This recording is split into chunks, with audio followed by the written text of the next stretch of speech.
Hi, welcome back to Taste Panel for Chili Nerds, guys. Episode 288 today. Alright, here, I'm actually today going to go back on my word, guys, because I told you that we are not going to get too comfortable doing these snack shows. Okay, now, however, in the interim, somebody has given me the gift, as you guessed it, a bag of snacks. Alright, so guys, it's going to seem like I'm telling little white lies here about doing things, but we are going to endeavor, for their sake, to do just one more of these snack shows. And I do have the product right here. These are called Late July Organic Mild Green Mojo, and that is green chilies with cheese and a hint of lime. A multi-grain snack chip. Alright, guys. Hey, registered USDA organic there. It's a certification I get. Certified gluten-free. I guess this stuff is good for you, I'm hoping. It says here 10% of the profits donated to summer camp scholarships. I guess maybe that has something to do with the Late July name there. I don't know. Alright, let me see what they have to say here. It says here, in our home, everyone loves chilies. Okay, who doesn't love chilies? We love chilies in this home too. So hey, so none of us could resist these mild green Mojo chips. The lime and creamy cheese mellow the spiciness of the green chilies. Do we really need to mellow the chilies all the time? And the jalapenos, and creating a mild but flavorful blend that even my youngest loves. Oh, that could be a bad sign. Little kids running around eating these things means they're not going to be very hot, guys. So it says here, we are all excited to have developed an organic chip that is 100% whole grain, blah, bitty, blah. It's all we have to know is it's mouth-wateringly delicious. Says so. Alright, you can, if you're interested in reading about the chance of a summertime camp association, pick up your own bag. I'm going to skip over those. The ingredients, guys, also looks like a book.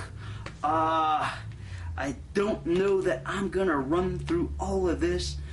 It is a corn-based snack, and we know that there is some jalapeno powder or whatever on these guys, and there's cheese powder on these. It looks like cheddar, and yeah, this looks like it's reading like a science book. This is, so we're gonna kind of skip over that and move right into tasting these chips.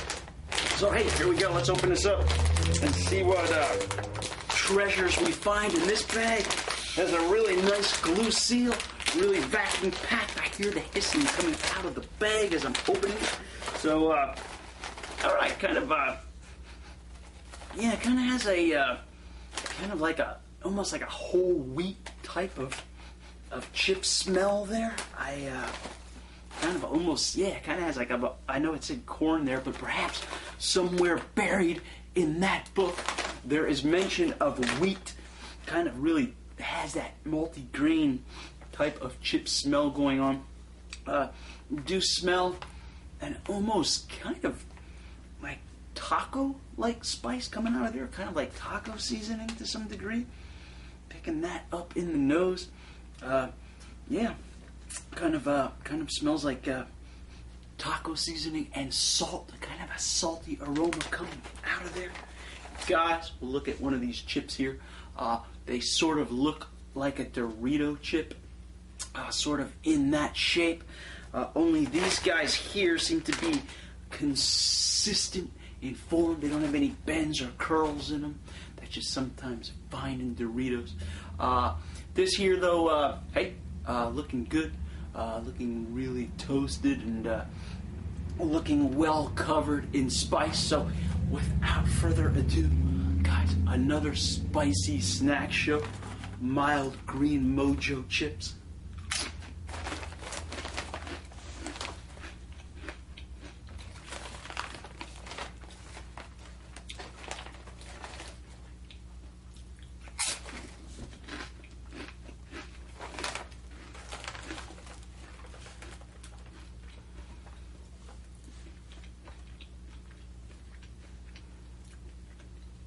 All right, kind of have a certain crispiness going on there, which is pretty cool. Flavor of these guys, kind of picking up on lick the fingertips there to really get the spices going on the tongue. Kind of getting like almost a flat kind of malty, like just like multi-grain chips. But there's plenty of those type of things out there. Kind of getting a real kind of flat, again, wheat type of taste going on there.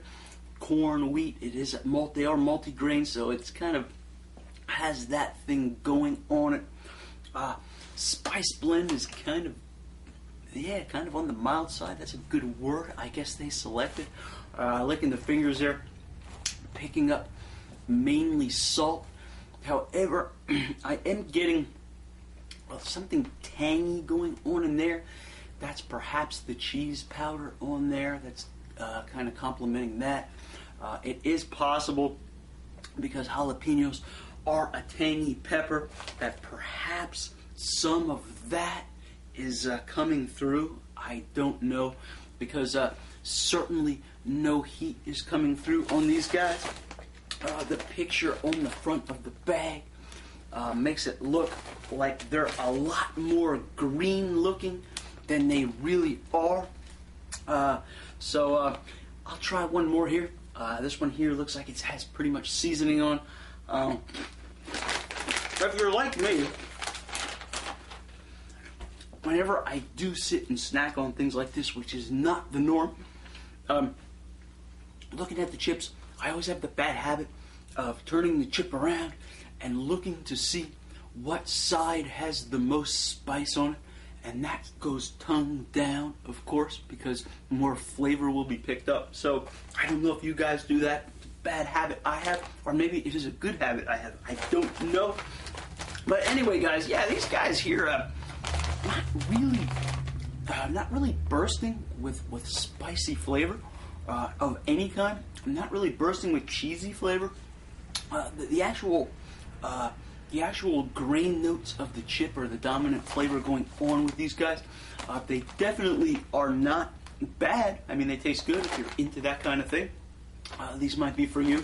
However, if you're somebody who's really likes a whole lot of spice with their snack chip, or you're really into the taste of the chilies like we are here on the panel,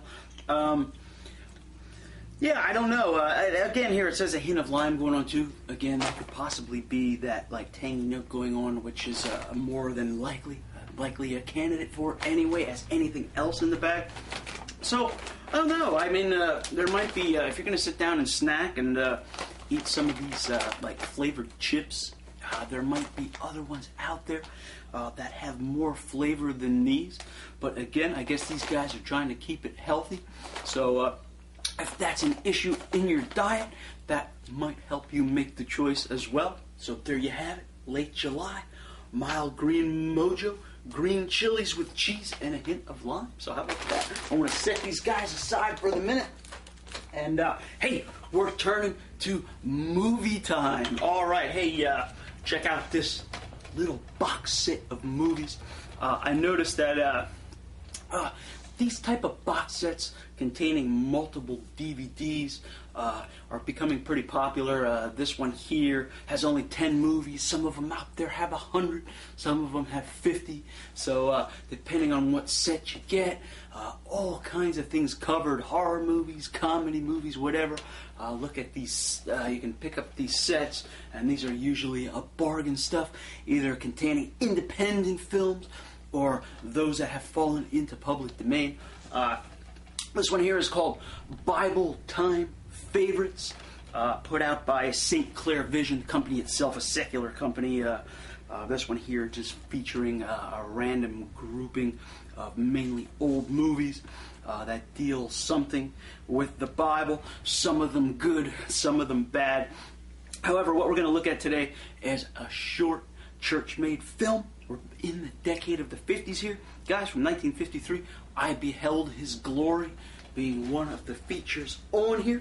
All right, now, I Beheld His Glory. The interesting thing about this, another church-produced film, brought to you by the same production team and same directors as this one we reviewed earlier, The Living Christ.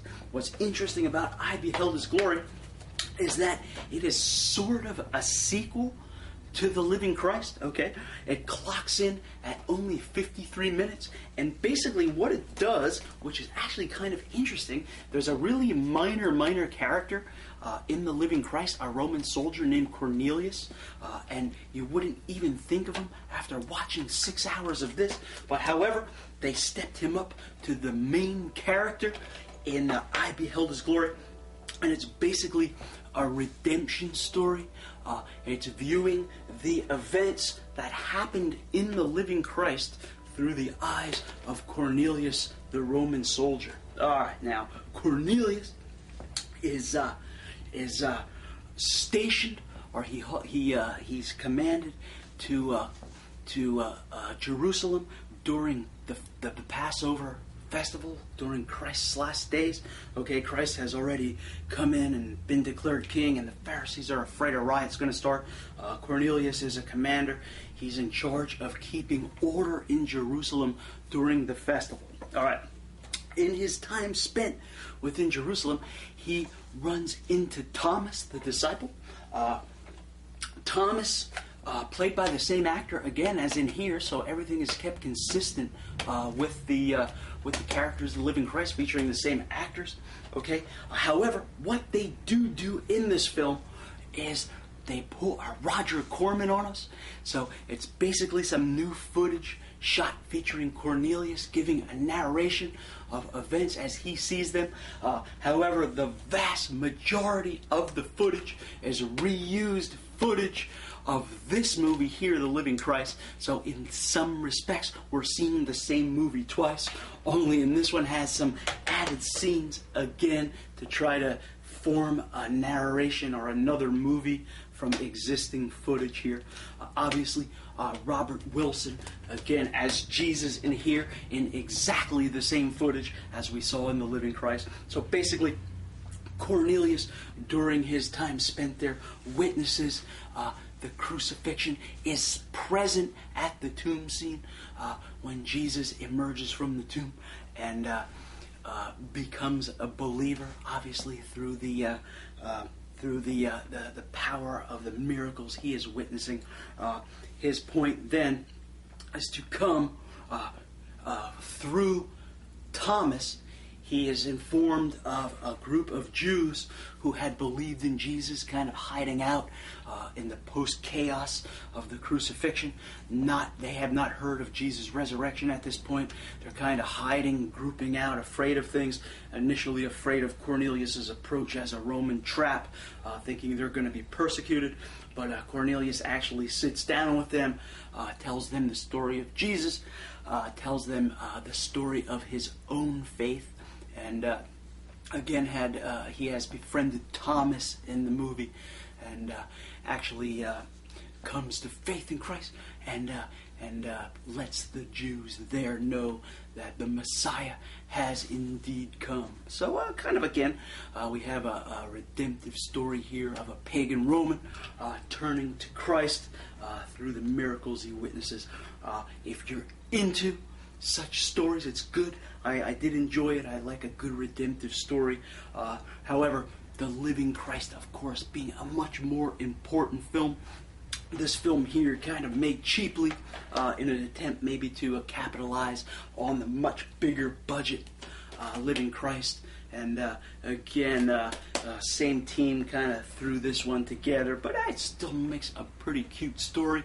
And if you're okay with watching the same footage over in two different movies, hey, then you might want to check out this little hastily made sequel to The Living Christ. And just wanted to do that one because we are in close proximity to reviewing the Living Christ movie. So, alright, so we're going to move on with some other movies coming up, some other Jesus-related movies. Got a lot to cover, a lot in the 50s yet to cover, so pretty cool. I'm looking forward to doing that and starting to enjoy these movie reviews, guys. So we'll be back 8 to 10. Just quick wrap that stuff up.